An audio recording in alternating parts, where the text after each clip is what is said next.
Melissa should be here. Ron said. Yep. They said they'd be here. I told them I said, see you in 6.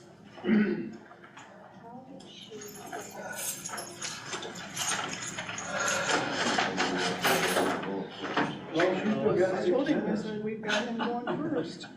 Still got 6 minutes. I keep him over to smack me if you want to. Who did this? I wouldn't do that to you. No, you should. You really should. She was looking, I was looking, I was trying. she was looking for it and she doesn't remember. Right place, wrong door. And I said, it's under roll call. I think Oh. I saw Bedford at that Talk point. about one of the bus. I'd stay in 2 or 3 a week, different ones. Every time, sometimes I get lucky and stay all week with one. That's very seldom. New York or Washington DC, that's about it. The rest of them are just down the road. My wife said, let's go get a hotel room. I went, God, we don't want no more hotel rooms. Why we gotta get them points? I said, no, we don't care about them points. How you doing? We're good. How are you?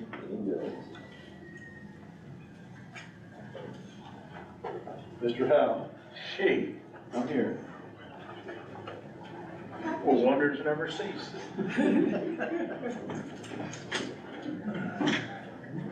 How's Bill? Good, good, no complaints. Oh, okay, worse for the wear. Well, I'm gonna tell you, JJ's still not very good. Oh, really? Yeah, he got to all that after the fact of the bombing and that stuff, it just messing up. So, when you see that wandering or the Warriors Yeah, advertising, that's my him. kid. I'm sorry. Yeah. Too many bombs. How's your wife? She's improving. Good. Dogs are tough.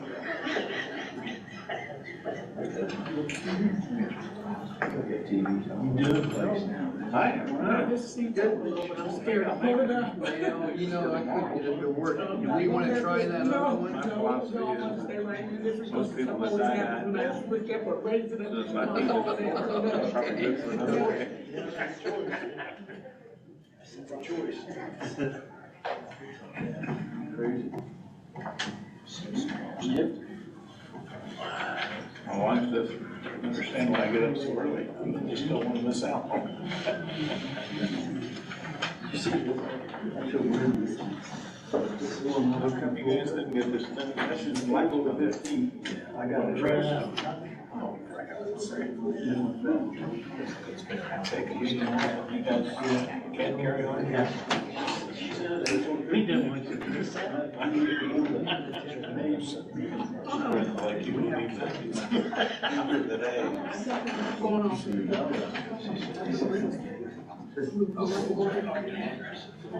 Yeah, let's try it.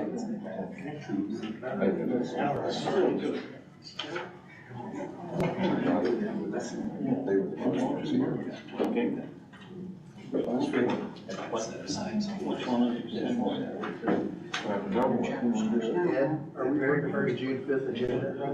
Yeah, we did have the June 12th agenda. No, because I told him to sit, we'll see him at 6. Does he have a printed one?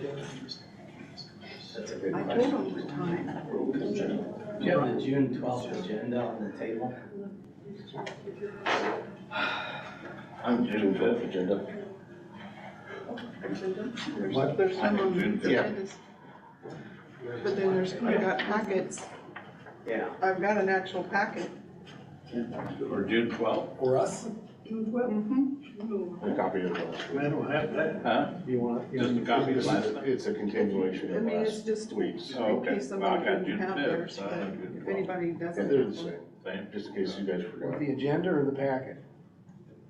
I just need the agenda. Yeah, Agenda would be good. Great. Packets. Good job.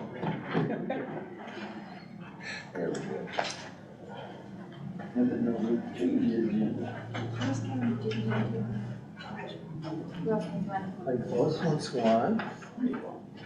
Okay, I need to go grab more then.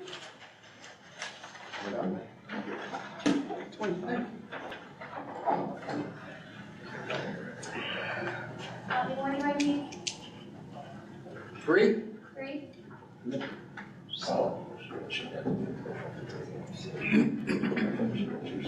Okay, who didn't get one? Ready? All three of us.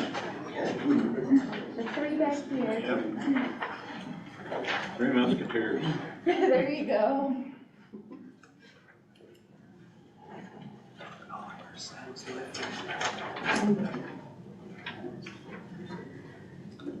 Not the same. Yeah. Well, there's 6, 7 down here, and there's only 4 here. No.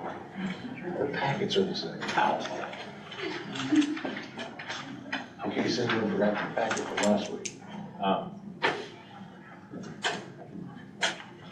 you got the handle of that. I thought you handled all that. The continuation of one public hearing and 2 more.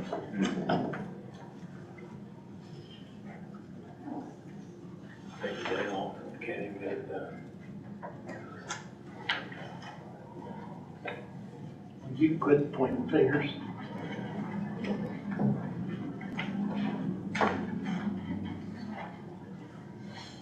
You might not have that either.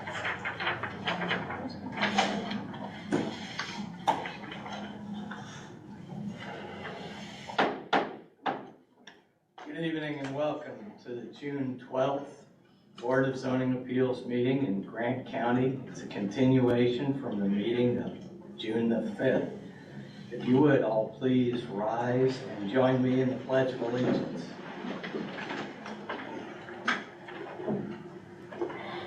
I pledge allegiance to the flag of the United States of America and to the republic for which it stands, one nation, under God, indivisible, with liberty and justice for all. Thank you.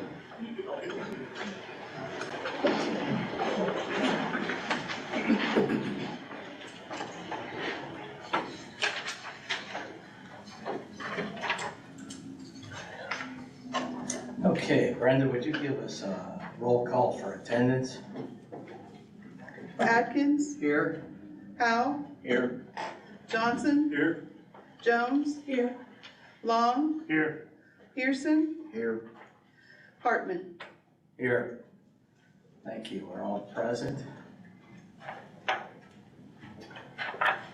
First thing on the agenda this evening is to elect a vice chairman. And at this point, it's open to the board for discussion and then a motion.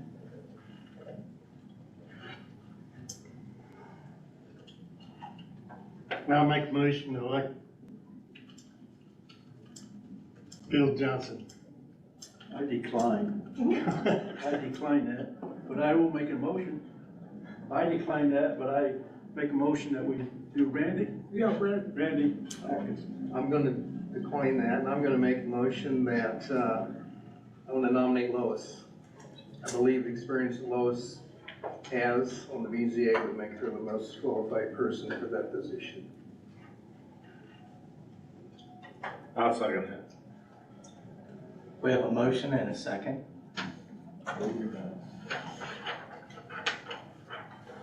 If there are no more motions, we'll consider motions closed.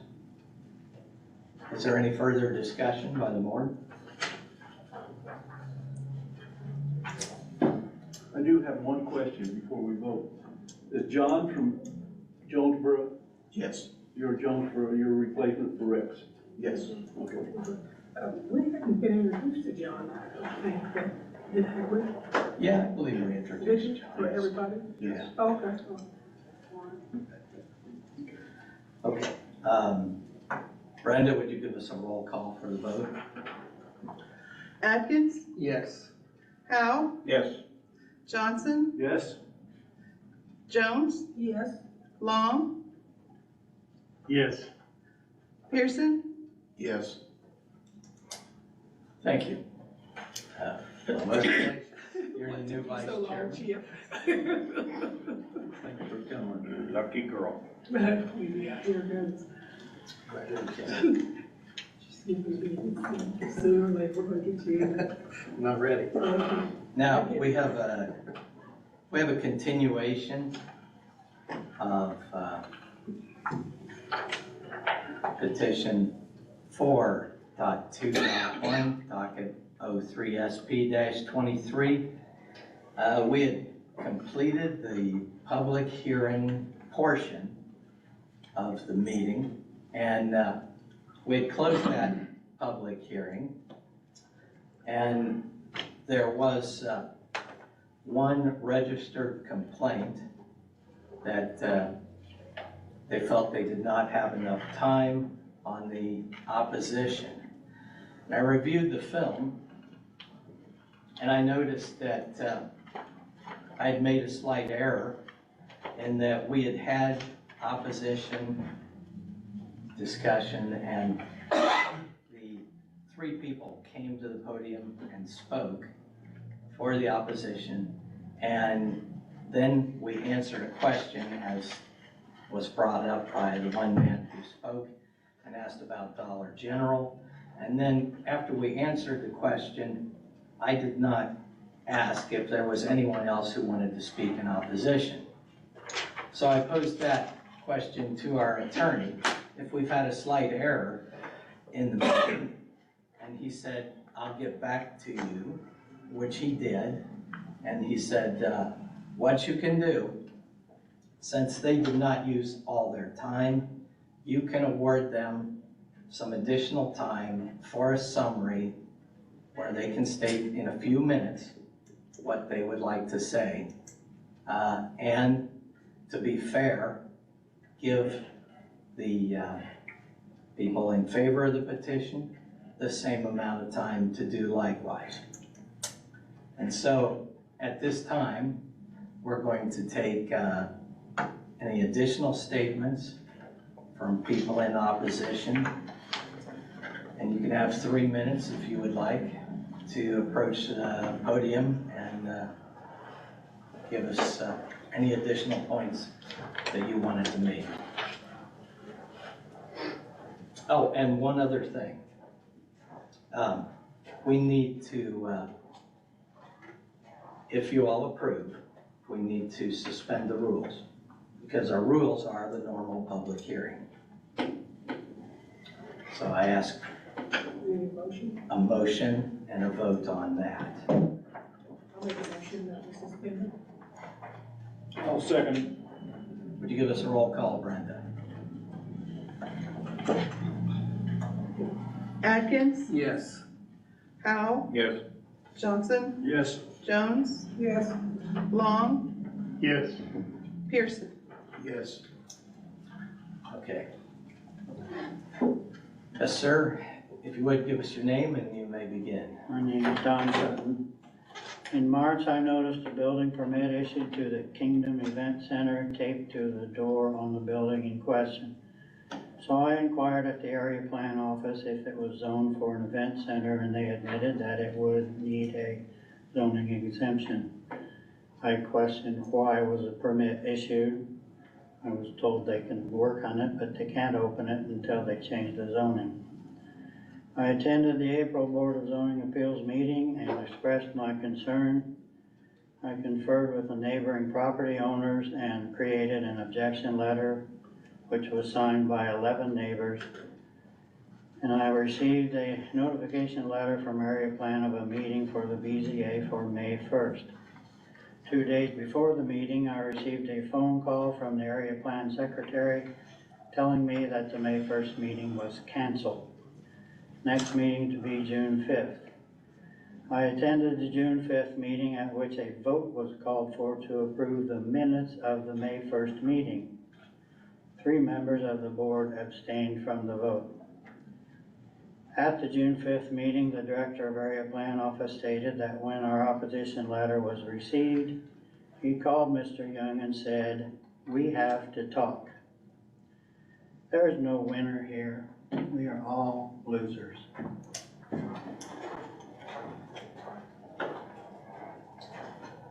Okay, would the petitioner also, or anyone in favor of the petition, like to make a statement for 3 minutes or less?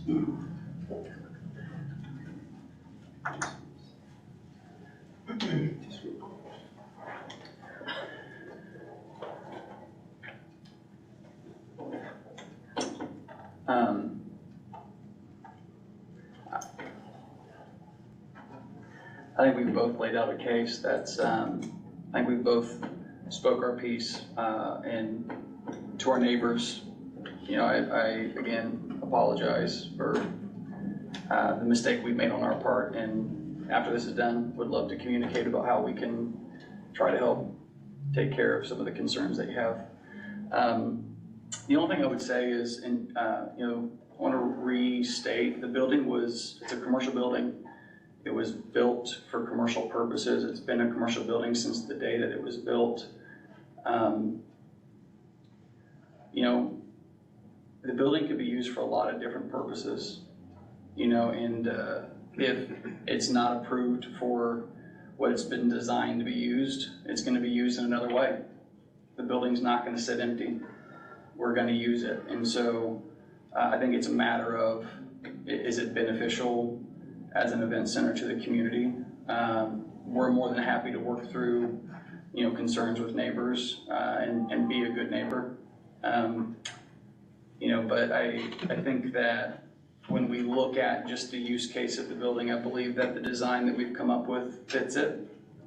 And we hope that the previous use since 1999 would be considered, because we believe that we're aligned with the type of use that it's been since the day it was built. Thank you. I need to state my name, because I didn't talk last time. Am I allowed? You have a little bit less than a minute left. All I'm gonna say is the concern is neighbors. Well, I'm a neighbor, 3 rows of neighbors were here last week that are in favor. And we're the ones on the property, and like we're part of the same property, we see it, we're there. So it's not just neighbors, we wanna get along with all our neighbors, but there were 3 rows of neighbors last week. I didn't know if everybody realized those were all neighbors that live there. We're okay with it. Okay. All right then. We are where we left off. The public hearing is closed, and it's discussion for the board, and the board may ask questions of the petitioner or the opposition during this period of discussion.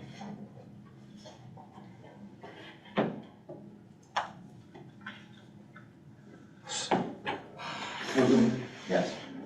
You're saying you'd stop at 10:30? Yes, You would fine the people So $500? the beginning of shutdown starts at 10, sorry. So in our contract, which we're happy to provide to you, contractually, the shutdown and tear down has to begin no later than 10:30. They must contractually be out of the building by 11, and there is a fine for them being in the building past 11 o'clock. And so that's the latest, which I believe, if I remember right, aligns with the noise ordinance also that's already in place lawfully, which of course the plan is to comply. On top of, we have full-time staff that must remain on the property the entire time that anybody who rents the building is there. So it's being monitored, and it's by people who actually live in our community. Does that answer your question? Yeah, but we want to know about the volume too on that. Absolutely. Yeah, sure. So everything that our contract states is they'll have to comply with all noise ordinances. So this building could not be any louder than my house or any neighboring homes. And so it has to be at noise ordinance or below. And you're saying what in Grant County? What's the noise level out of the country? I mean, that's where I don't. If you're in town, that makes a whole bunch of difference than you're in county with a lot of trees around. So, And I do have one question for Mr. Sutton there. Which house is yours? Immediately across the road from Is that west? I mean, is that west or is that east, east? east across 350 east. So you're behind the trees. You got trees in between you. Tell them about the party. Well, I'm asking questions here. You're on the other side of the trees. And these people over here are not complaining, and there's a row of trees. I mean, it's at least 40 or 50 feet deep, and you're worried about the noise getting through the trees? I don't know. That don't sound too cool. Vote in favor of it then. Say what? She's said so. I don't know what he said. Was there enough time for me to talk in the beginning? Don talked, but I didn't. Well, I'm still asking questions. So, do you agree that you got 40 or 50 feet of trees in between your house and that building? Yes. Okay. So, Okay. Is there further discussion by the board? Bill, do you want me to go over the noise ordinance again, the ordinance we have in place? You could read the noise ordinance. Okay. Bill, you had a question as far as in town or in the county. So county, your sound level limits, no person or landowner shall permit any noise to be generated or produced on his or her property which exceeds 75 decibels for more than 2 minutes per hour measured at a point no closer than 1/2 mile from the boundary of the property line from which the sound is generated, unless specific approval is obtained from area plan or the appropriate municipality of such noise, and the hours for the noise. It shall be unlawful for any person or landowner to generate or permit the generation of sound from his or her property through electronic amplification at a level above 25 decibels above the ambient noise level for more than 2 minutes per hour at the property line of the landowner where the sound is generated between the following hours. Daily from Sunday evening through Friday morning is 11 p.m. to 7 a.m. And then daily from Friday evening till Sunday morning is 11:30 p.m. to 9 a.m. but again, you're gonna be inside, right? You're not Yes, sir. outside. Yes, sir. It's an indoor venue. Yes, sir. Okay. There is an outside venue. Yes, We do have a courtyard where ceremonies will take place, but it will not be reception, it will not be dance hall, it's not, it would be the bride walking down the main sidewalk to the pergola, and then after that, everything, anything that would be amplified would be 100% indoors. Thank you for that clarification. Yes. My issue doesn't have my issue is this. From the very beginning, they didn't have permission to have this event center. It went from one thing to something else. So what was it when they first started? What? Just what was it gonna be? The first permit was for storage. Yeah, Well, it was for storage space. okay. Now how do we get from that to the event center? So we've never had an event You need to there. come to the podium. Sorry. We've never had an event there. It's only been a building under construction. So the intended use is an event center. It sounds like when the general contractor pulled the permit, he pulled the permit for a specific space that he was renovating. There's been stages of the renovation, and it has to do with budget limitations. So there's been different phases that they've done throughout. But yeah, we've never used the building. And it's been a school. Yeah, it's been a school since 1999, so it's been, public commercial use since 99. Can't allow it. I want to echo Lois's concern. It disappoints me and confuses me how we've got to this point without following proper permit procedures. Somewhere down the line, when it's filed as an event center for a storage remodel, that was a clear indication of what your intentions were. Would you agree with that? Could you ask the question? I'm sorry. When you filed the permit for a remodel of storage, and it was filed under an event center title, that was a clear indication that that was your intent to use the facility for an event center. Is that correct? We didn't file for the permit. The general contractor did. So Initial permit was through Caveman Construction for a remodel. Oh, it did not state where the location was as an event center. It was a remodel, again, pulled by Caveman Construction. Okay, and aren't you the person or owner of the property when you make sure that the general contractor has all this information before he starts? I mean, a lot of times contractors come in and get permits for roofs and everything else, That's fine, but it's his duty to make sure that he's got the right permits to get started. And then you said you had issues with being able to check the building as far as, different phases. We did the initial inspection, and then he called for rough-ins before he covered everything. Aaron went back in November. As far as Aaron going back, Aaron went back, he did the rough-in inspection, okayed it, and moved on. Was that for the first permit, for the storage? Right. But he went back. And then what happened after that? It wasn't seen until, I believe, the Suttons came in.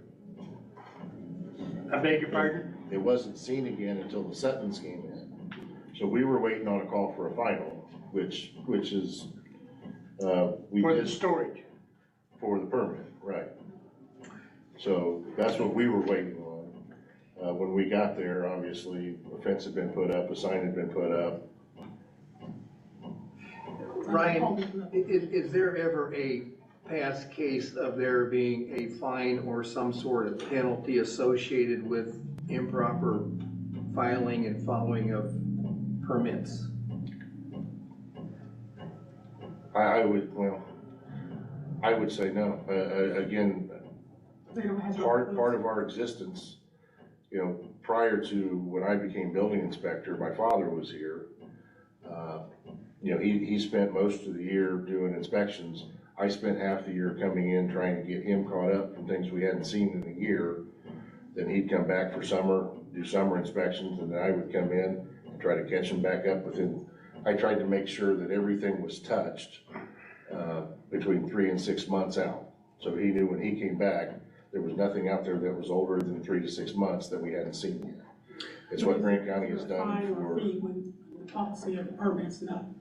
When we've got 800 permits out there that we haven't seen in over 6 months. So I'm assuming this is probably not the first time this has happened? No. And what would be the protocol of past practice when this occurs? Well, the fines would come in if the permits expire, they turn over to code enforcement. A lot of times we try to get in, we leave friendly reminders, trying to get people to call us. We try to get in, we try to see what we can see, short of, tearing walls out. And so there have been fines applied in the past? If it ends up in court. It ends up in court. Oh. And that's, again, this is something we went forever trying to get a full-time building inspector. We finally got a full-time building inspector, got halfway caught up. It's just what we've always done. I mean, I would come in November, say I come in November 2022, I would start, because our permits are good for 2 years, I would start on permits 2 years old, getting ready to expire, and try to touch everything back up to 3 to 6 months. Okay. And I did that for 6 years. And I don't know if it's gonna do us any good to point fingers as to who, where the ball was dropped here. I don't know if that's gonna get us anywhere. Ed, you had mentioned that this board has the ability to put conditions upon this approval? That's correct. Okay. I do have concerns in regard to alcohol or liquor on the premise. I know that you folks stated that you don't have an alcohol permit, you don't intend to acquire one in order for alcohol to be served, but where is your position in regard to The vendors. a client bringing or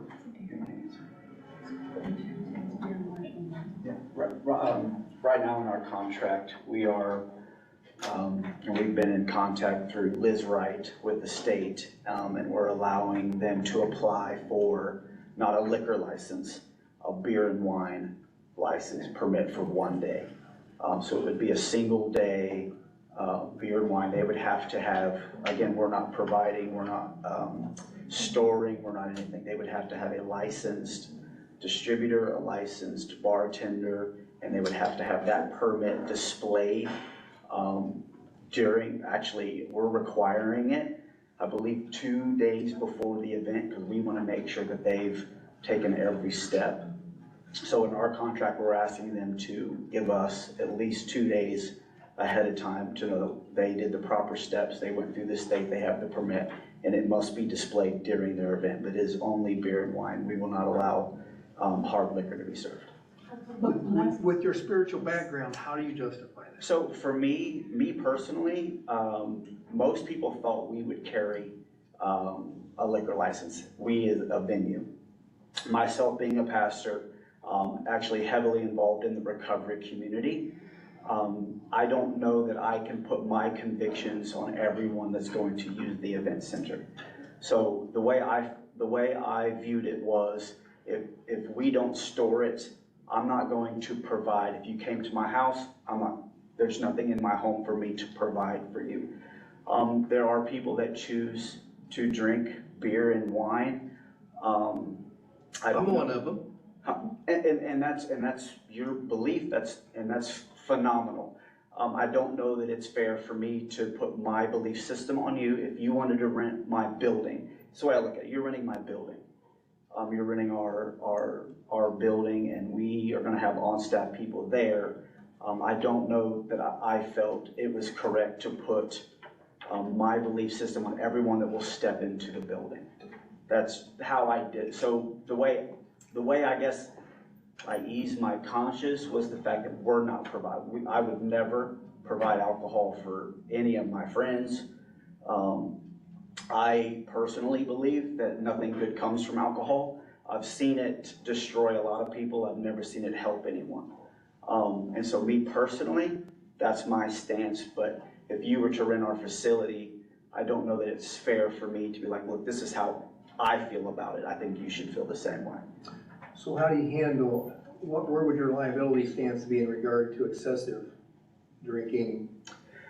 So in my conversation with the state, I asked that question, and that is the purpose of having a licensed bartender / distributor. It is their job as a part of their license to know when to cut someone off, to make the assessment that someone has had too much.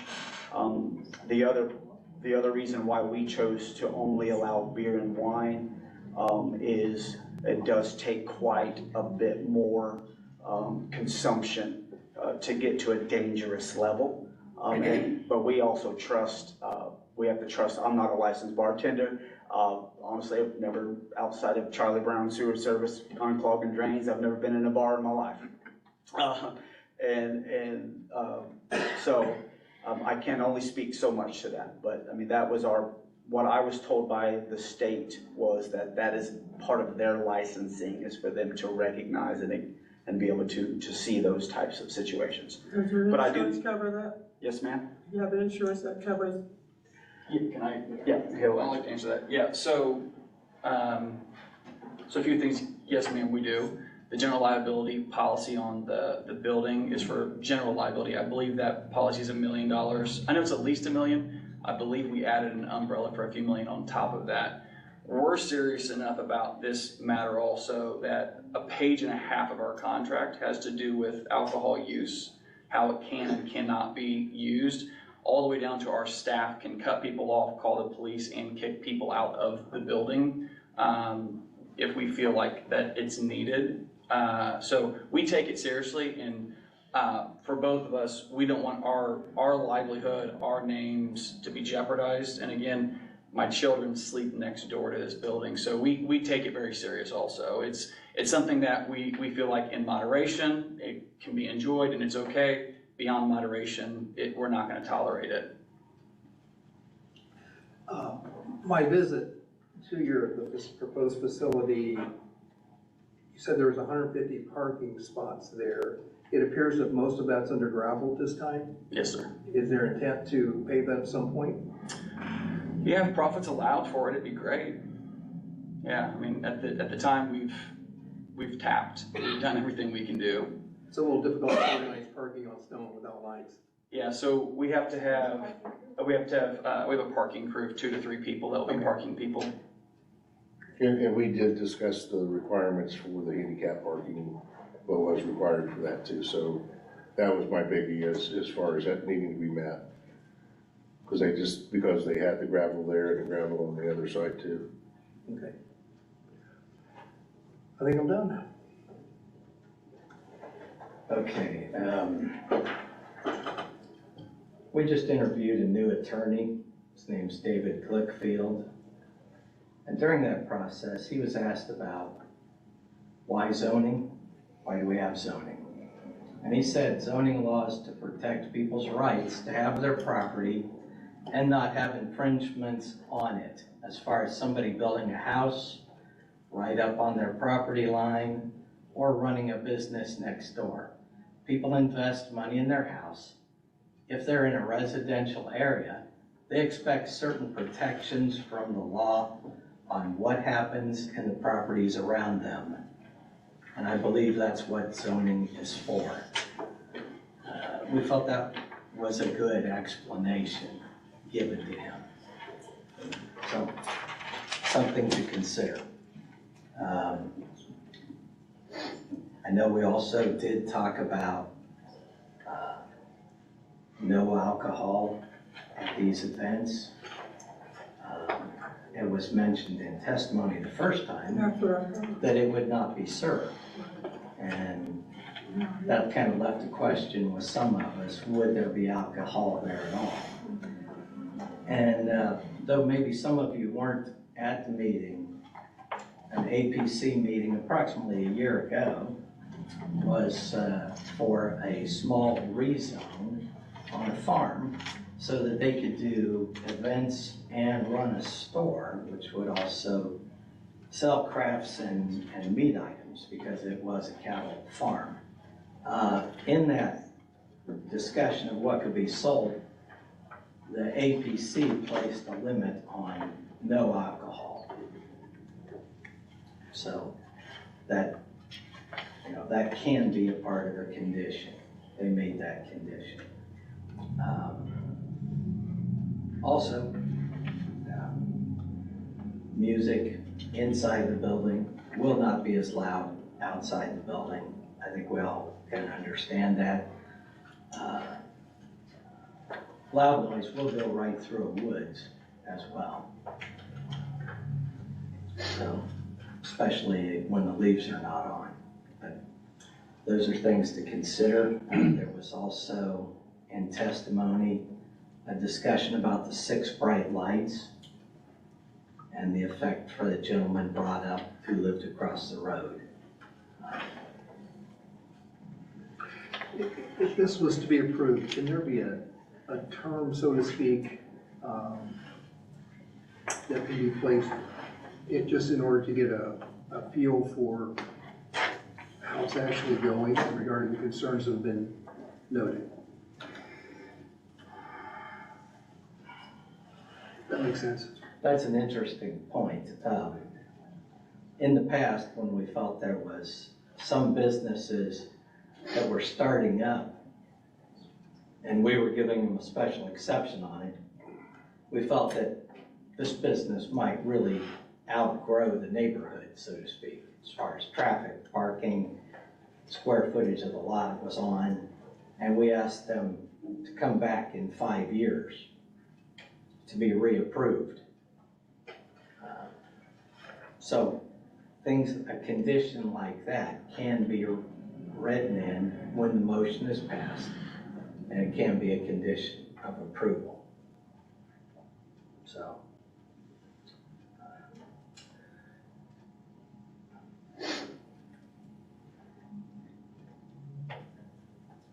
So it's residential suburban.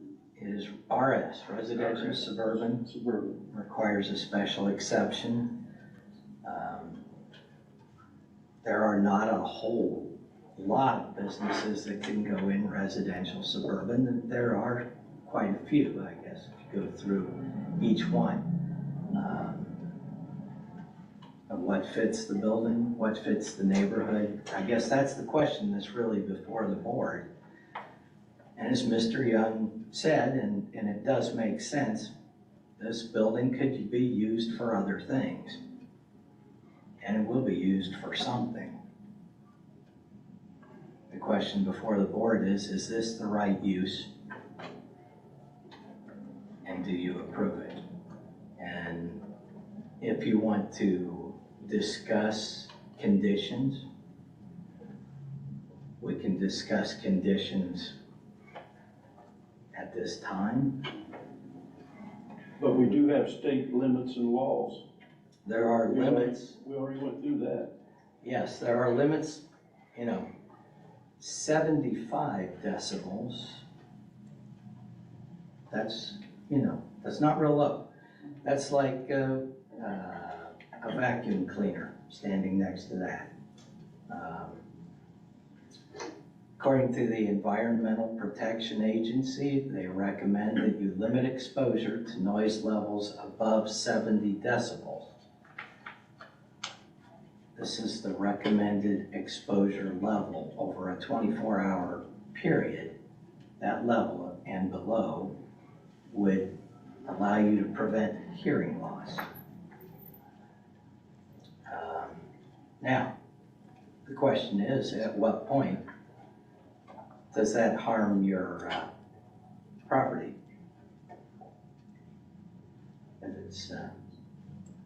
If that's allowed. Now, that's 75 decibels for no more than 2 minutes per hour. Yeah, right, so that's the max. So it's not 60 minutes of. Yeah. And so the range goes, here, let me pass this out to you guys. So you're saying it can only reach that peak for 2 minutes in an hour? And we're having got the 75 decibels for 2 minutes. Each one is one that you could write. Do you have venues booked for this facility now? Yes, we have, and we actually had one that we had canceled. So we did that to comply and honor the proceeding that we have. How far are you booked out? We've only got a few for the year. You intend to use it through the winter also? Ideally, I mean, I think it'd be limited use because of my experience is most weddings are spring, summer, fall. But of course, we would like to use it.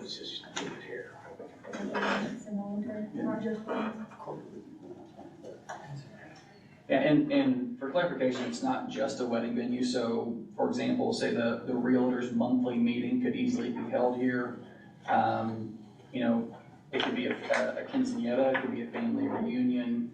It could really, we've had a couple of graduation parties for our family, that were just private, get-togethers. They weren't paid events, but it's not just, it's a wedding venue, it's really a venue place. So hopefully we would have some stuff throughout the winter.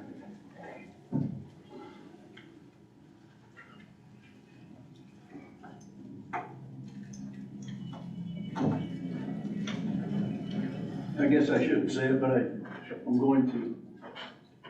We've been here, Lois, we've been here 15 years.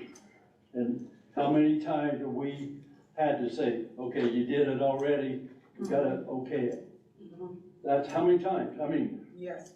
you can think of the city I'm talking about. So, right, so, they really made a mistake, but they got a lot invested. I say we take a nomination and get it over with. But I think it's a good deal for us. I don't see it hurting anybody. We got the laws already on the books. We don't have to invent any more.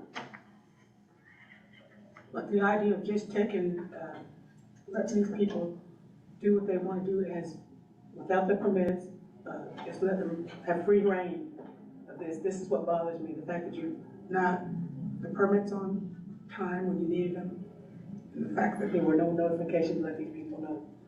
You also got to think about the neighbors. They too have a right for quietness. They pay for this, they pay taxes in this community, so let's not just look at what they want. Well, it's gonna be what we want and Yeah. decide. Yeah. It's not gonna be what I want, Yeah. what you want. Yeah.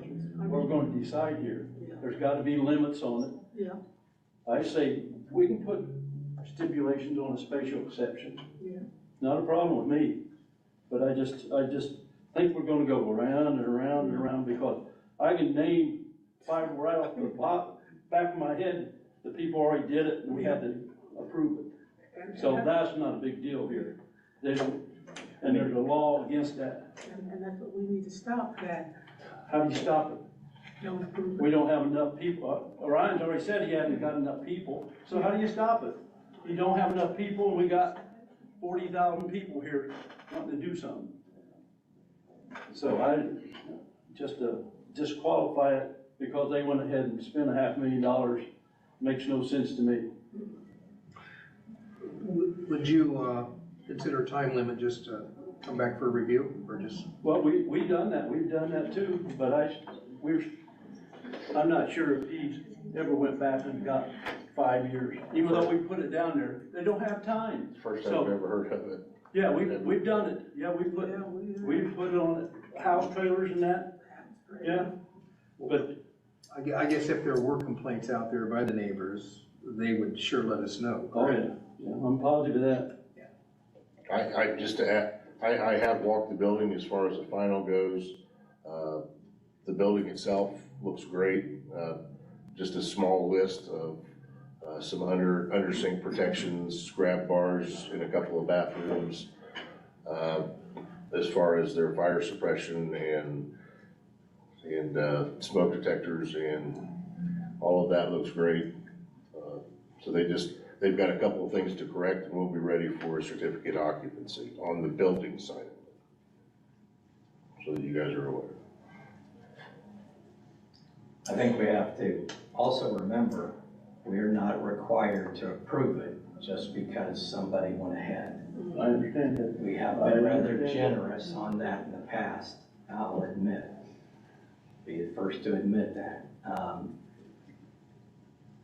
It comes to mind a case where someone was going ahead and doing a garage, repairing trucks, and then they wanted to build onto the building. It was the first that we were alerted to that there was a business there that had been operating for years. But, okay, we're not required to approve it. It can be used for something else. The money is not lost. It's in that asset, and that is a fine asset. The question is, do we approve it? Do we approve it with conditions, or do we reject it? And we have to consider that the people who are here did nothing wrong. Do we penalize them with a reduced property value?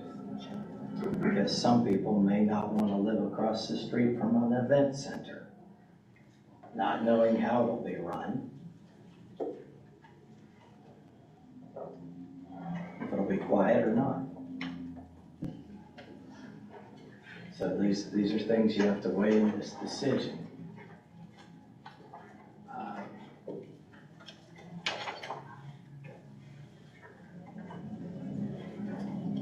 Ready for a motion? I'm ready. If you want to discuss decibel levels or no alcohol or putting it in there when it actually closes, any other conditions you want to add, now is the time, if that's the route you want to go.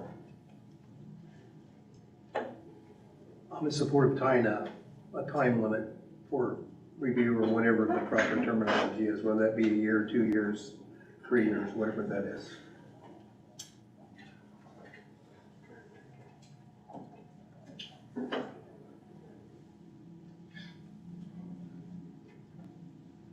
They They'll may, come back for review, yes, is that what you're saying? they may choose to change it within that period of time. Who knows, but don't fly.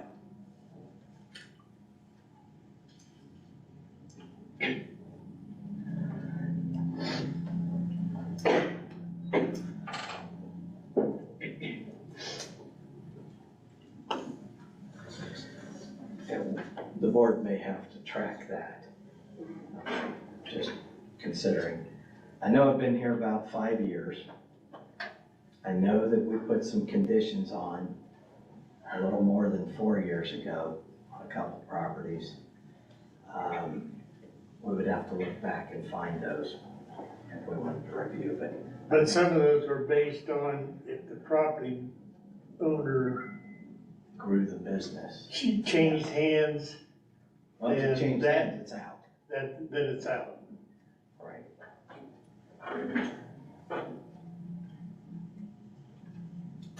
Okay.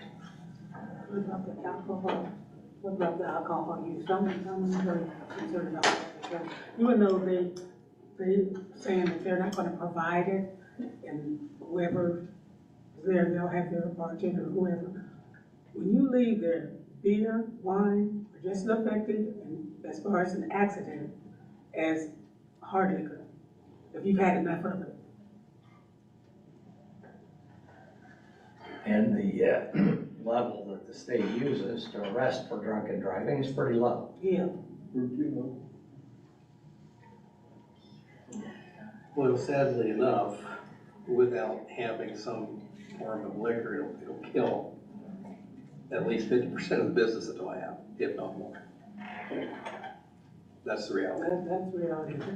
I understand that. Well, I could bring a cooler in and sell it out of a car. I mean, really. And that's, if you made that stipulation, that's something they would have to watch for. Because people there leaving there and getting in accidents are what we are trying to prevent. I believe the time period will give us the opportunity to review that, how it goes, if you choose to do that. See how it goes with alcohol training and everything. Lois, are you saying no alcohol?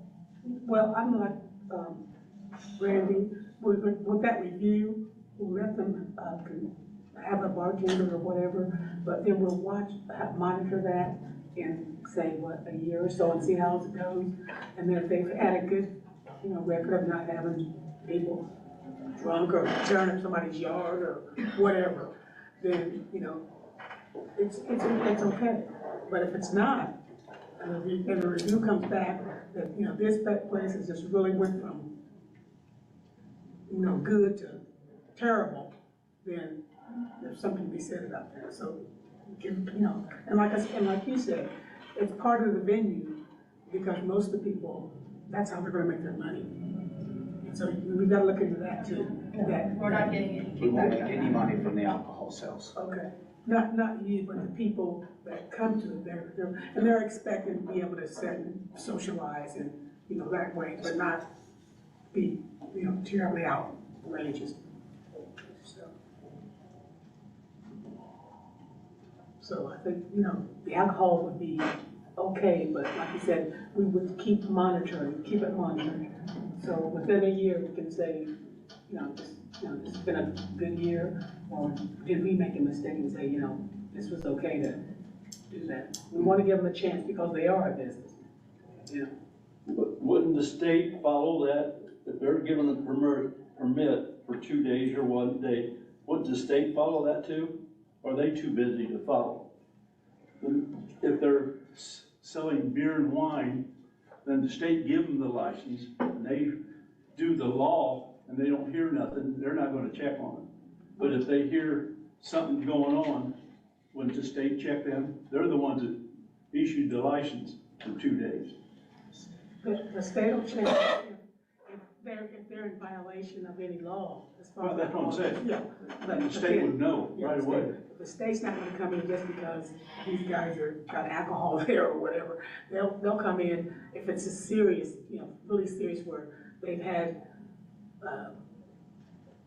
people selling alcohol to kids and, when they've heard that, some person selling alcohol without a license. But they're not gonna make a dime, they said, Yeah, right? Is that right? You're not making a dime off the, That's correct. Right. so, But they're gonna be responsible for the people that attend there. yeah, I understand, but we got a state law Yeah. about helping too. Okay, That's what I'm saying to Yeah. you, it's not just them, yeah, because if they're not making a dime off of it, I don't think I'd do it. right. If I'm going for profit, I wouldn't do it, just wouldn't. But it's gonna open the door for them to be able to lease the facility. I understand that. Your insurance carrier, would have something to say Yes. about abuse of alcohol, Absolutely. and Even if they can shut you down just as easily as you coming back to us.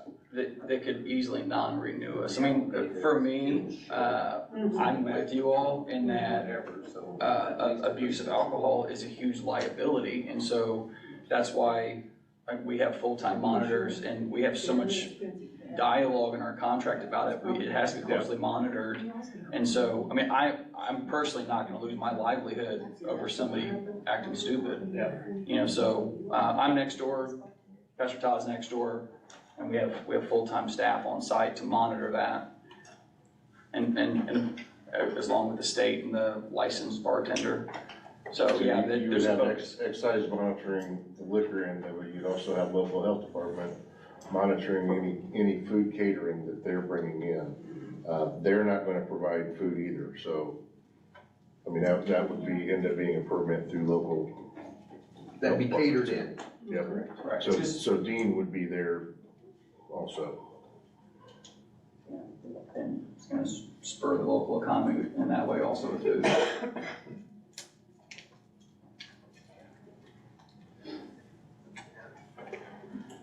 Any more questions? You ready for a motion? We got the one on the floor. Do we have a motion? Randy said something. you want to check it? Make a motion that we approve with a reasonable timeline, whatever you folks wanna support as far as a review. 2 years? What I wrote down here. Okay. Make a motion that we approve with a 2-year, what would we call that? Review? Review. I'd second that motion. Okay, we have a motion by Mr. Atkins and a second by Mr. Howe.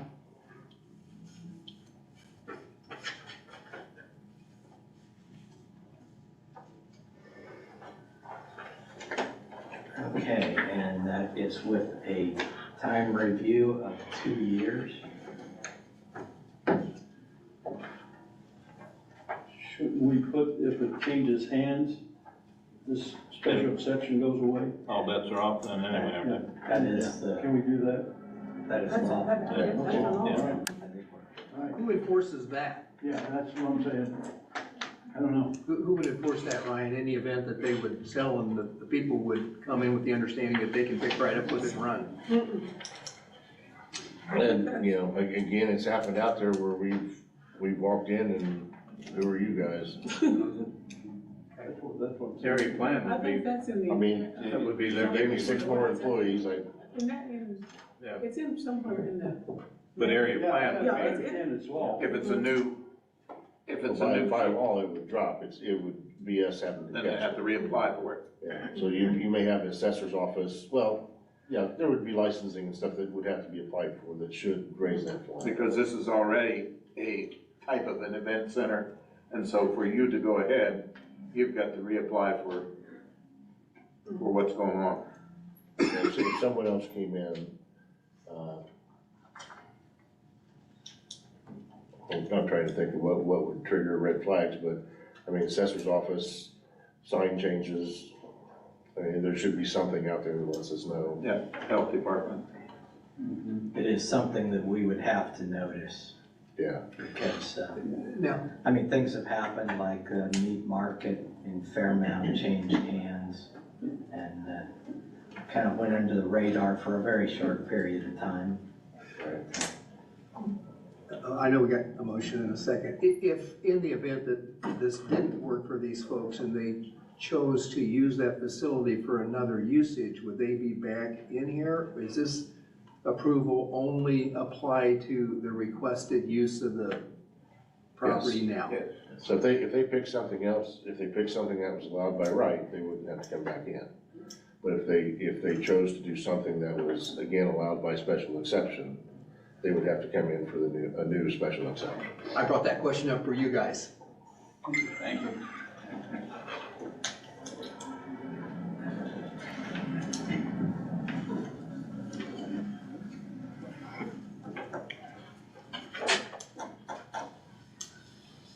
Okay, any further discussion? Okay. We have a motion. Brenda, would you give us a roll call? Atkins, Yes. Howe, Yes. Johnson, Yes. Jones, No, Long, I got one thing to say.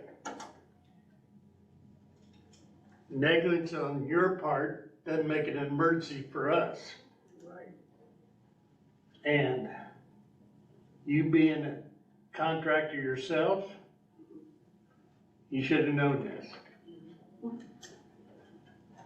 And I've got to say no. Pearson, Yes. Motion carried. Okay, we will move on to the next item on the agenda, which is 7.1.2, docket 02 BZA V-23, public hearing. And this is for the sign at the event center. And they are applying to allow a 32 square foot sign instead of a 25 square foot sign, and to be 15 feet in height instead of the required 5 feet. And you have a picture of the sign, and okay.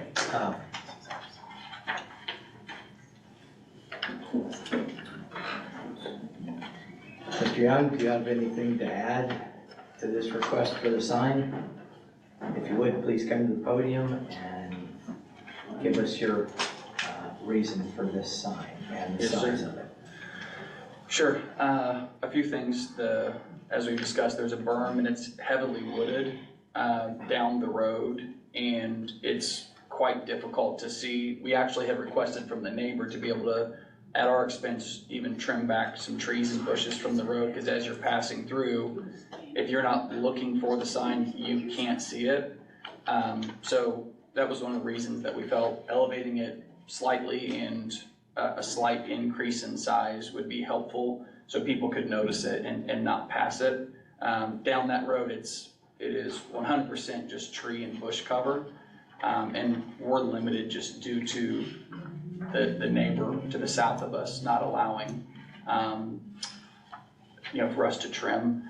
In addition, there's other signs on the road within a few thousand feet that are substantially larger, so I don't think it's completely unusual in that area. Does that answer your questions? Yes, I did a drive-by, but I really didn't get out and measure it. How high is the bottom of the sign from the ground? Like the bottom's what, 8 foot? No, it's way shorter than that. The bottom of the sign. But you hit it actually driving under with Yeah, the, so I would say the bottom of the sign is less than 6 feet high.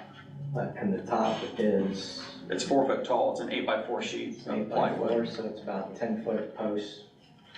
Yeah, that's right, it was a 14-foot post, 4 foot in the ground, so I believe the top of the sign would be 10 foot tall. The person that took the picture, were they standing near the driveway or in the grass? Could I see the reference?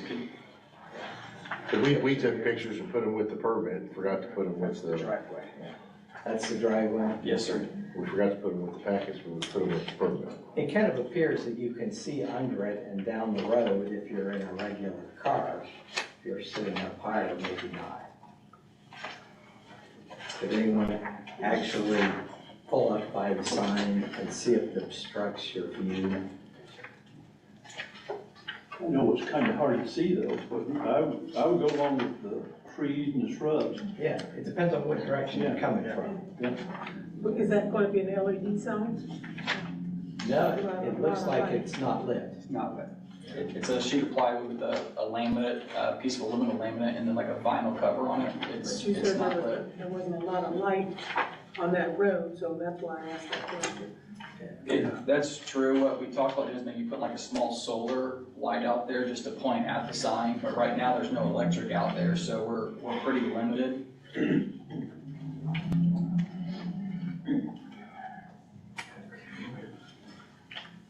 So why would you want it 15 feet high instead of 10 feet high? It is 10 feet. It's 10 feet high. Yeah, but you're asking for 15. No, If it is, that's a mistake. Yeah. Our request is that it stays as is instead of us needing to reduce it. So we're not asking for anything different than what's there. No, you read it right. It's right. It's 6 feet. 15 feet high. So you're 10, you're after 10.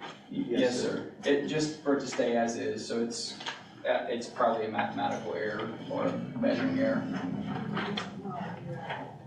Stupid sign. I have to remember whether to put 15 in there. Okay, I don't remember putting 15, I but think I stupid sign it was like this. it's not 15. One of the reasons we elevated it as well is that's the main driveway we use to exit on 350. And we have a lot of females that live in our property. And we wanted to make sure that they had clear visual to their left. Oh, that'll get you in trouble. To pull out onto the road. My wife being one of them. We just wanted to make sure they could see really, really clearly and have no obstruction. So that was one of the reasons why we went as high as we did on the side. Is there any rooms in the facility that you can stay overnight? You may need to. We just celebrated 24 years, so I don't know that I'm there yet. with what Pastor Top was saying. 10 foot at the top of the sign. Yeah. About 6 foot underneath. Yeah, this is the one they're talking about, right?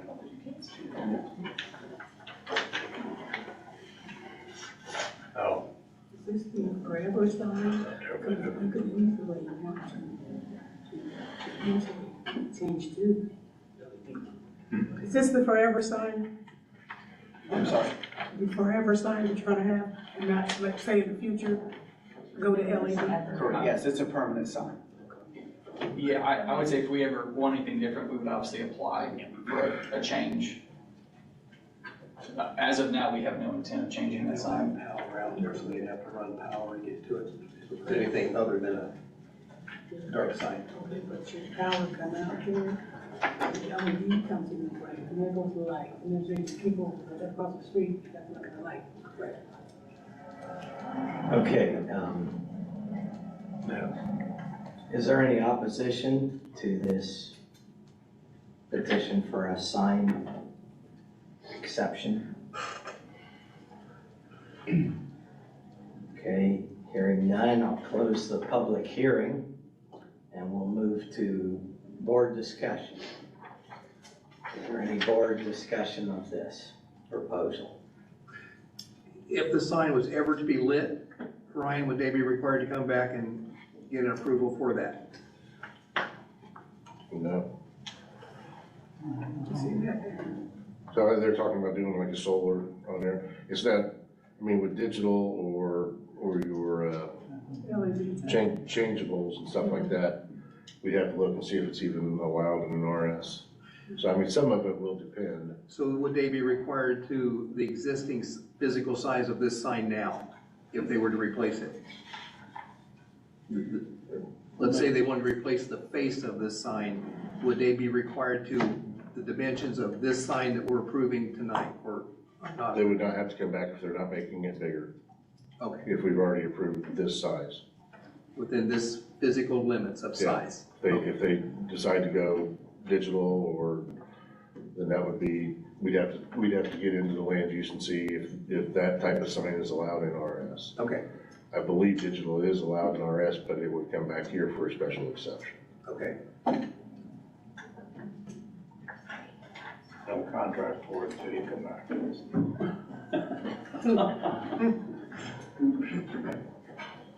Is there any other board discussion?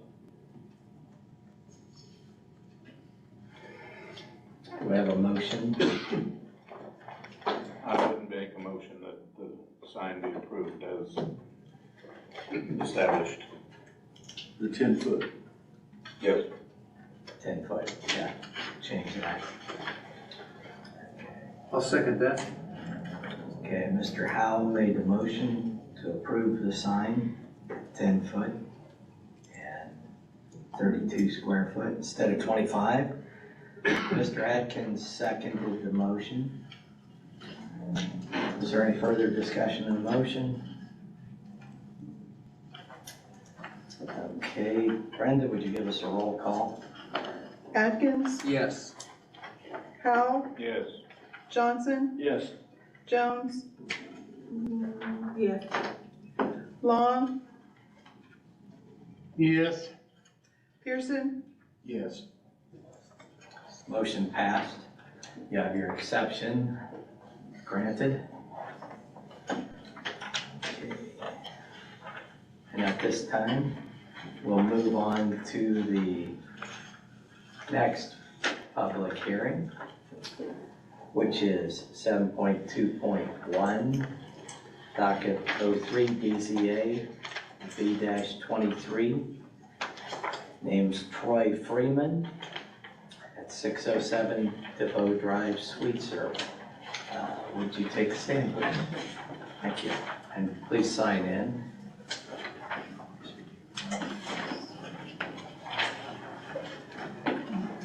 If you would, tell us a little bit about your project you would like to propose.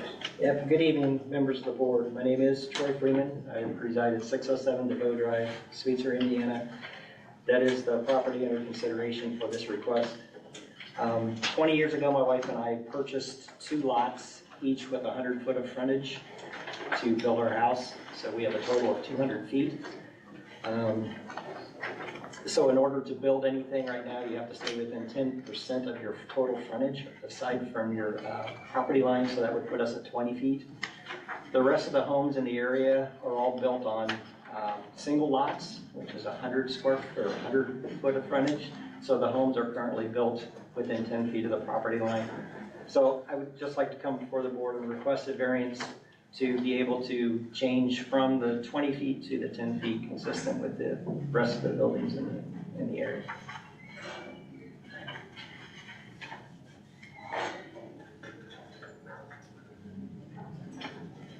Okay.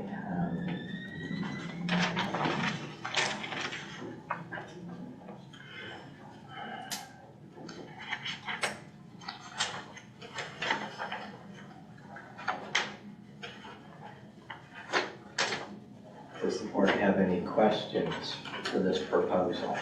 There's no opposition? Well, I thought I'd let him answer a question or two if you had one before I asked for opposition. And we'll do the same. It's my understanding that you have some sort of a homeowners group or some within the subdivision that you live, is that correct? Correct. And can you share, have you applied with those folks? I did. I supplied the required information on December 28th and delivered it to their office. I have not received a response back. According to the covenants, they had 30 days in which to respond, and no response was approval to proceed. any response from your immediate neighbors? Actually, my next door neighbor on the side that I'm building is fine with it. They both were great friends. They've been over and we've discussed it and they're fine. We have a row of trees that we're gonna continue to leave there. I will build on this side of the trees so that they probably won't even see the building once the trees are mature. And they were both aware of the this evening and I actually invited them. Okay, So what's the size of the building? It's gonna be 30 by 60. And your property runs along this way? It runs east-west, And you're correct? gonna do this? No, it'll be parallel with the property. So I have 200 foot of frontage and then the building will set perpendicular to the road. You got 200? Okay. Yeah, I think that's one of the biggies of this to remember. Yeah. If he only owned one lot, he wouldn't need a variance, because it'd only be 10 foot. But because he owns two lots, it's 200 foot, so he needs 20 instead of the 10 he'd have if he only owned one lot. That makes sense. And it So will be- be a pole barn? Because he owns two, his percentage goes up, Yeah. and But it's gonna be a pole barn? Correct.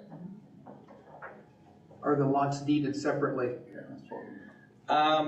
If I recall correctly, 20 years ago, we had to come in and combine them because we built the house just about in the middle. And since we crossed the line, they had to be combined. So that would eliminate any separation of the house and the barn? Oh, correct, yeah. It won't be used for any other, just for, No, it's just gonna be for storage and a workshop area. It's gonna be completely finished on the inside, heated. it's not for commercial use. It is not for commercial use, correct.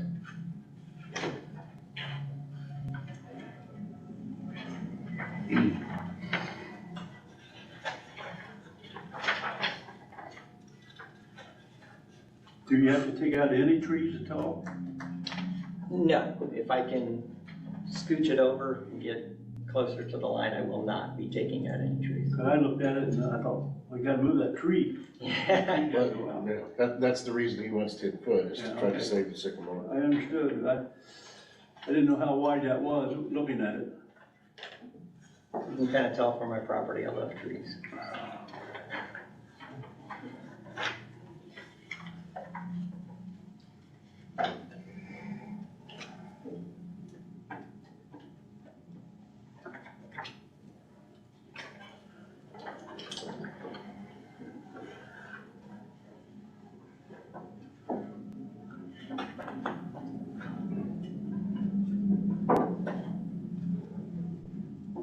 I'm ready. any further discussion? Don't see anybody that's gonna object. Is there anyone here to speak in opposition? Hearing none, I'll close the public hearing. Time for discussion amongst the board.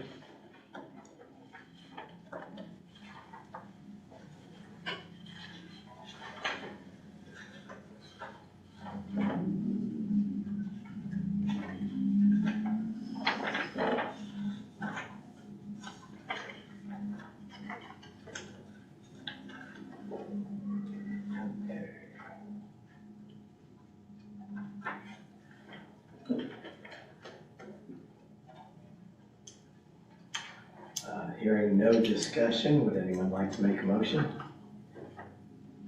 I make a motion that we adopt 03 BZA V-23 as it's written. I'll say, So we have a motion from Mr. Johnson and a second from Mrs. Jones. Do I have a roll call, please? Atkins, Yes. Howe, Yes. Johnson, Yes. Jones, yes, Long, Yes. Pearson. Yes. Build your building. You have your exception, sir. Or actually, it's a variance. All right. We Thank you really for your have time. exceptions Oh, on yeah. mind here Special tonight. exception. Okay, Thank you. Board, it is 7:13. Next item on the agenda, we have some, housekeeping things, so to speak, to take care of. Have we done all the approval of minutes and findings of facts, which we have none? I have the approval of minutes checked off. Was that correct? I'm trying to think back to last week. You did the approval of the minutes, there were no finding of No facts. findings, right, of fact, yeah. One of the reasons I skipped over things last week was because we had a full house, and I knew we'd be lucky to get through the first one, which we couldn't get done, but we tried. Anyway, the question to you is, do you want to spend more time and work on our rules of procedure? And, or do you want to adjourn? I'll entertain a motion if you want to adjourn, which means we would not get back to it until August. Or we could spend, I don't know, a half hour or so and push through the rules. What ones have you got? They're just the ones that. We have made it through page 11 and are ready for page 12, 13, and 14. Okay. I personally would vote for adjournment. So you probably don't have 5-10 minutes, I would think. Maybe it wouldn't be that long. That I would vote for. Yeah, I mean, you got almost hardly any. Do you want to grind it? Finish it up? You're on the clock. It's our clock on this one. Ooh, okay, let's go. Okay. All right. Page 12 here. We really didn't have anything on here. I had it highlighted that application withdrawn by the applicant shall be not be placed in the agenda for a consideration of 6 months after withdrawn. Okay, that one. Then on 623, notification of conflict of interest. All right. Here is, upon suspicion of any potential conflict of interest in any case to come before the board member shall notify the chairperson, acting chairperson, or counsel of the situation. Upon suspicion of potential conflict by the chairperson, she shall notify the vice chairperson or counsel. And then on down here, we had the Rules Committee recommended to remove, should any member be disqualified participating and voting on any application pursuant to IC 3674909, an alternative may be placed by the appointing body to fill the duties of the disqualified members. The Rules Committee recommended approving that because we don't do it. At one point in time, it may have been 3 or 4 years ago, we talked about the alternate process. We discussed it really quite at length. And we decided not to have alternates because most of the time you would need an alternate for every member. Most of the time, if they attended meetings, they would sit here and have nothing to do. Some of the time, we have problems filling our own chairs with members, but most of the time, we're a 7-member board. We are a 7-member board, and that's an exception in this state because of when we were established. They were 7-member boards allowed. Current boards are 5 members.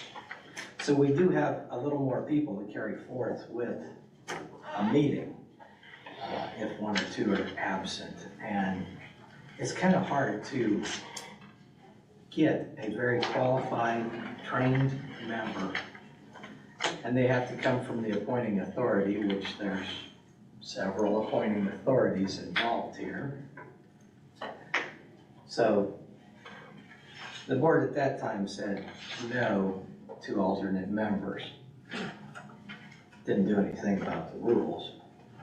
But anyway, so we're at a point of where, okay, there are rules, we should make them follow how we proceed with things and not have rules that we don't follow. That was the recommendation from the committee. Did I leave anything out, Lois? No. So we want to remove that section. Remove that paragraph there, should any member be disqualified. I got lost because he said we're on page 12, and then he started reading off of page 13. Yeah. Well, he said 12. 7.2. Yeah, we already did 12.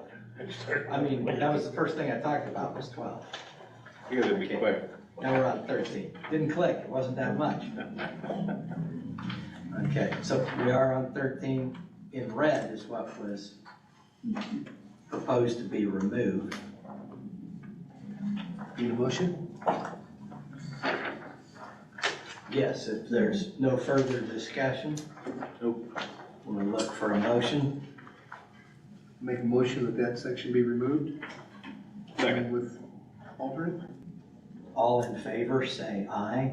Aye. Opposed? None. Okay, for that page, Brenda, would you give us a roll call? Atkins? Yes. Powell? Yes. Johnson? Yes. Jones? Yeah. Long? Yes. Pearson? Yes. Okay, moving on to page 14. Okay, presence to vote. No board member shall vote on any matter deciding an application or appeal requiring a public hearing, except after attending the public hearing on the application or appeal. Add, by being physically present or visibly present via electronic participation. So we do have that option that's been created since these rules were written. So the recommendation from the committee was to add that line. Any discussion? Okay. All in favor, say aye. Aye. Okay, we'll check that one. I would ask here, Ed, as far as the electronic participation at meetings, we have approved that. But right now, that's not in our zoning ordinance, and we don't have it in here. Do we want to put it in our rules so that if something comes up that's in front of us? That's in state code, right? Yeah. I don't think we have to have it, everything in state code in our rules. I think we can refer to it though. If we want to refer to that with an IC, I think we adopted it into the rules. I just haven't officially put it in Okay, there. where did we put that in? That's what I was thinking, it was right where you were talking about present. You were talking about no electronic presence. And it's basically, you're allowed 2 meetings via electronic participation, then you have to appear in person Right. before you can participate in another meeting. You guys adopted it August 2nd, 2021. Right. And then there was the emergency order that allowed electronic participation, which went on Right. for over a year, it seemed like, unlimited. Okay, so anyway, electronic participation, I don't know.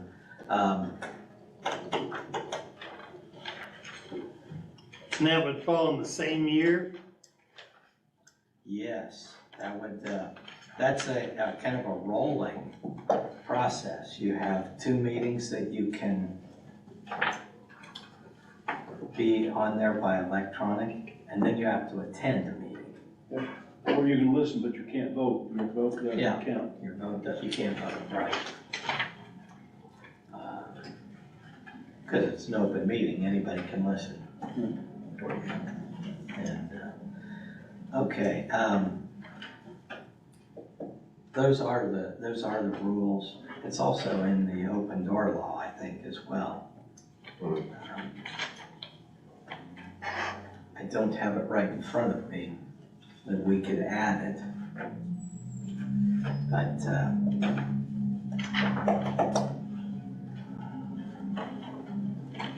well,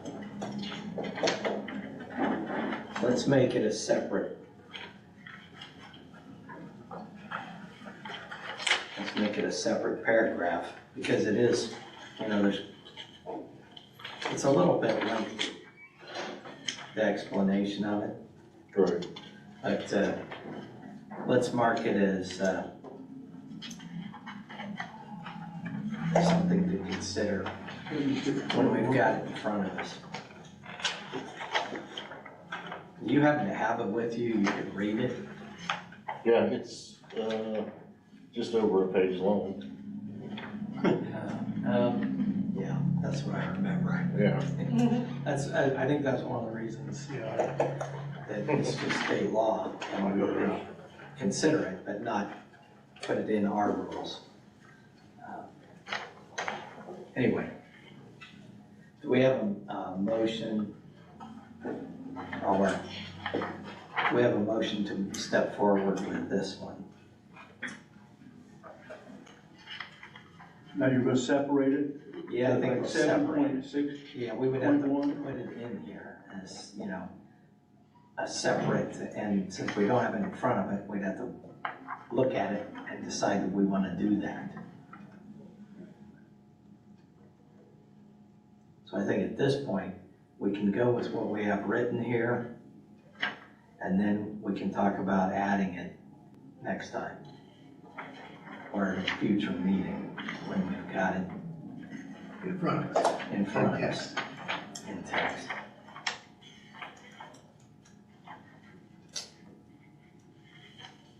But this would work for now. I think this would work for now. And it is state code, so we will follow it.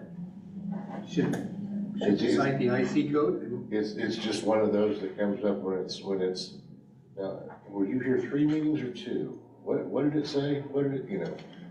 It's one of those that comes up in a meeting where we're going, can you vote or not? I mean, we Yeah, the always question stop a lot of and, times is who's keeping attendance? yeah, well, You know, and that's is what I that- mean, there's, Is that in front of us at the time? Steve Ray. Steve Wright's keeping attendance, okay. Well, in any case, or the biggie would be for votes, there's a limit to what can be voted on online. So that would be, I mean, I think you can't adopt a budget, you can't make Right. a reduction in personnel, you can't, a lot of those things we don't do anyway. yeah. Yeah, but the list is all-inclusive for a lot of boards. But the APC does. The APC does. That's why it's in state code. It's,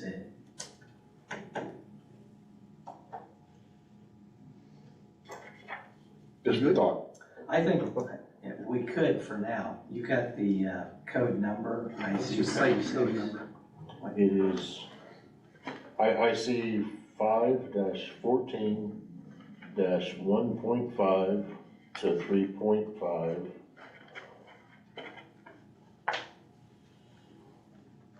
Okay.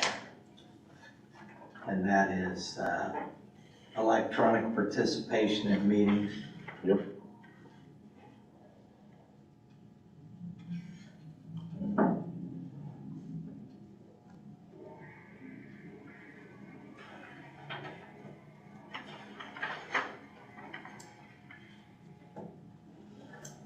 Okay.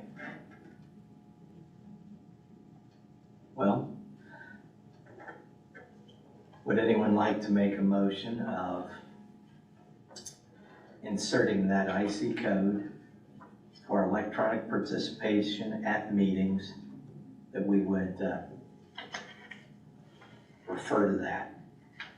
I make a motion that we insert IC code for electronic participation meetings. All in favor, say aye. Aye. Opposed? Okay. Let's do that.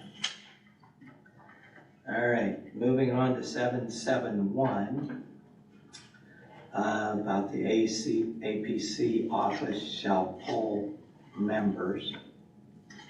It should really probably say area plan office to avoid any confusion.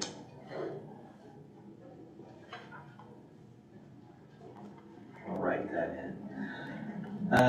To determine a quorum count, if unavailable to attend a specific meeting, notify the APC office.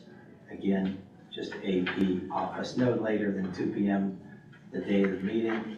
When polled, if unable to attend, the member shall provide the secretary with a verbal or written reason for the attendance or absence. If a member commits to their attendance and later cannot attend, notify the AP office as soon as possible after 4 p.m. Telephone and leave a message on the office answering machine to be checked prior to the meeting. Do we do that? For the most part, we just get called directly. I mean, we usually know coming in and, you know, if someone's, you know, Bill can't get on there somehow, you're usually letting us know. Stupid phone. The after 4 p.m. telephone and leave them, if we don't do that, we should strike that. Yeah, we generally find out tomorrow coming in. Okay. All right. Anyway, it said remove the following. During member roll call, the reason for a member's absence will be announced by the secretary and the plan commission will vote to excuse. We don't do that. Is that trying to shame the person? Yeah, I think that's. I kind of wondered about that Sounds like myself, you're shaming. why that was in there to begin with. It won't work on me. No, I don't think that's the same. Anyway. But it sounds like a shame. That's what the committee recommended removing, since we don't do it anyway. Do it. Okay, all in favor say aye. Aye. Opposed? None. Okay. Then, another thing is, in the area-wide zoning ordinance, the director does have the authority granted by the BZA to approve minor variances. This is 153.095 through 153.105, zoning 157, it says. This came up in discussion with an attorney, and he advised, do not do that. You are putting one person in a position to grant a variance. That is asking for trouble. If someone does not like that decision later on. He says, the reason for a variance is if it's very small and they have to come pay a fee and come before the board, they may decide to just work within the code. He said, that's your job. You're the board. There's a majority requirement. That's a decision made by a board. If they want a variance, and if it's that important to them, they should come to the board and get a board decision. Putting one person in that position, your administrator, is not a wise decision. Says, don't do it. That was a lawyer saying that? Yeah, that was attorney Pat Hess, back when I was in Fort Wayne. Now, the committee put that forth as something to change. And depending on the size of the setback or the variance, a large setback could make a larger variance. If a setback from a solar field is 300 feet, an allowable variance is 30 feet, someone who has that next to them might find an issue with that, a 30-foot adjustment. Other things as well, when you're giving a variance for something that somebody has a particular issue with, even if it's a small variance, variance of coming a few feet closer to their property line, you never know, somebody might take an issue with it. And that's what the board is here to do. And when you have a fee and you make them come in here, if it's a little variance that they're asking for, they may decide, I'll just build within code rather than go through that. Or if it means much to them, make them come in and do it.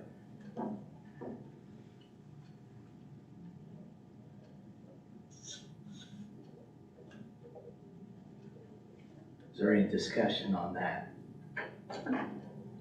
Yeah, I think what you'll have there, and I'll go back and double check it, but I think that is actually, the minor variance is part of Indiana code. I don't think it is. And for the hearing, they call it a hearing officer, which we do too. But I'll go back and look. The other thing is, this is, as you're aware, this is something that you guys would basically send a recommendation to the area plan. Right. Area plan would have to send a recommendation to the commissioners.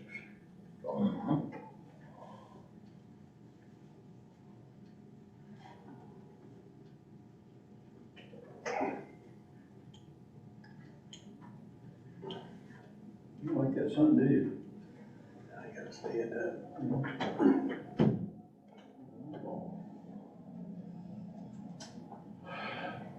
I know we talked, it seemed like 12, 13 years ago that we would give the director, if it was a small 10%, 15%, just do it.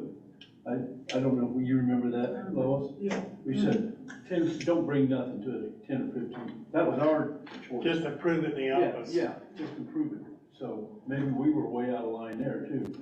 But I can remember us saying that, and it could have been 15 years ago, it could have been last year, I don't know. It's just, we did give it. Yeah. We did give it okay. If questions come up later, why did that happen?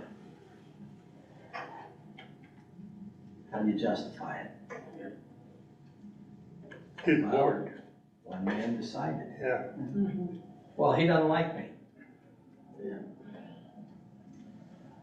Well, I know the director went against us a couple of times. We said, wait a minute, we said no and you went ahead? So that's happened too. Right. And that was a big one, that was a biggie. Oh. But he's no longer here, he's not employed here. Yeah. So then you open yourself up to that kind of conflict later? So it's, if we look, 36-7-4-916 is for minor variances. I'm going to bet it says that the hearing officer is allowed the 10%. And this is just basically saying, I'm the hearing officer, but then it comes down and says, the hearing officer who may be a board member, staff member, or any other person. This is our ordinance to a T. It says it's me, and then if you go down 4 lines, it's someone else. That's our area-wide zoning ordinance. Yeah, but That's not state code. But I see 36-7-4-916 is for minor variances.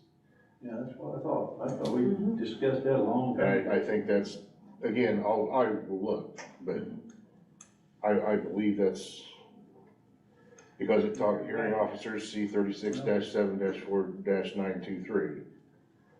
I believe that is in code. So what's the frequency of this occurring? Rare, if ever. You encourage him to come here though. Yeah, Yeah, you encourage him. I look at this more as they need 10 foot and they've got 9. Do I need to bring them here for a foot? That's how I look at it. I don't look at it like you're thinking, if it's something like that, that's gonna be a larger thing. I mean, this is, do I wanna waste your guys' time for, I need an extra foot this way, then I've got a farm field. That's where I would say a foot, and we're not even sure where the property line is, because GIS isn't correct unless we have it surveyed. Is a foot gonna make a difference? Tell you what, go ahead and let's do it. Yeah. Well, what about the opposition person saying, Yeah. you got that Well, 1 that's foot? what he said. He said, Yeah. I'm saying here. Down the road, But we don't really. people fight over property lines and have, Paramount, right now. you know? So don't open yourself up to more trouble. Yeah, I don't know why. That person, if they have to go for a variance, may decide, oh, I'll just build within code. In a lot of cases, and if they come before it, we know they need it. Or want it at least. So we want to strike that 10% out then, is that what you're saying? Yeah, we're saying, Get rid of any percent, it's gotta come to this. pull that line out, either build within code or seek a variance. Okay, I get, just know we had that 10% long time ago. And I understand what you're saying. People are getting more pickier. Sue at the drop of a hat. Yep. Yep, I agree. But we never had no trouble. with the That's 10%. fortunate. I like that to continue. Yeah, okay. I agree with you. Do we need to make that an option or? I think we need to make that a motion. Okay, let's make it a motion. Can you read it for us? So, Okay, we would strike the line that says the director does have the authority granted by the BZA to approve minor variances.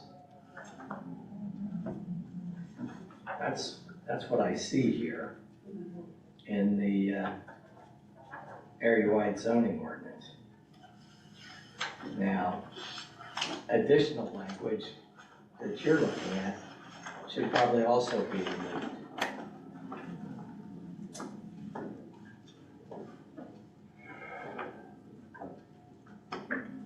so make sure that I'm voting, we're saying. Which one are you reading? The hearing officer cannot make a 10%.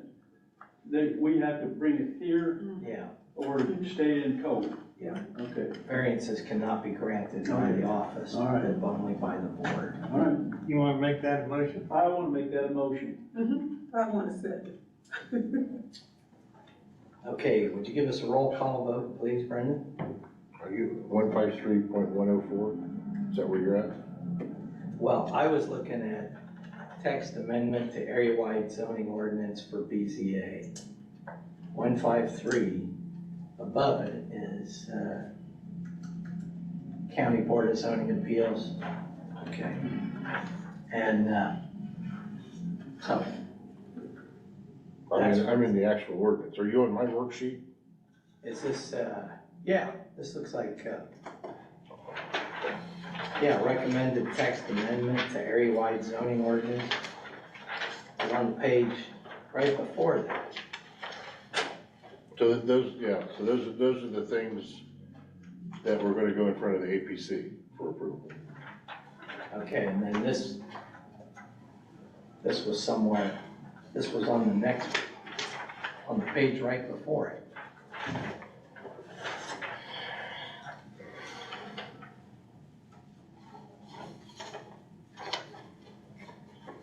You got a second? Yeah. Go in.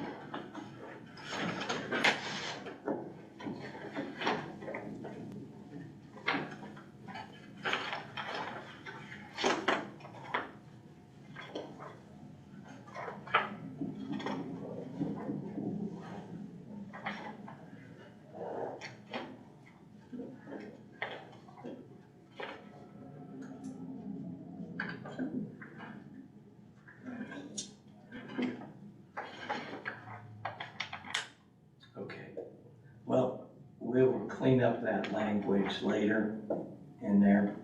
Brenda, would you give us a roll call vote? Atkins? Yes. Howe? Yes. Johnson? Yes. Jones? Yeah. Long? Yes. Pearson? Yes. Okay. I believe that concludes our work on the rules of procedure. I got a question. Good job. Where's our attorney at? He said he couldn't make it. This is his Paramount Town Board night. Yeah, we call it special meetings, so he already had obligations. Okay. Now, How many meetings can he miss? Busy once, he's temporary. Ryan, That's something like that. Ryan, are you gonna, put all of our new adopted procedures, in Facebook? Yeah, Yeah, cause I've got about 10 different. Yeah, I Well, will, we changed it and did different things, so, I will get it and get it put together, and then yeah. Okay, then, we'll get another thing like this yeah, before I go to the APC on it to bring to you guys. But some of the things that we change in rules of procedure may change the area-wide ordinance, which has to go through them. If that makes sense. All right, so, yeah, let us know when that packet is fully done. We'll review it one last time. And then it can go to the APC. Okay, is there anything else? Okay, I'd entertain a motion to adjourn. I'll make that motion. All in I'll second. favor? Say aye. Aye. We adjourn. Thank you for staying on until 7:44. So I thought we only had like 2 pages left. Wasn't too bad. Let's get it done. Was fun.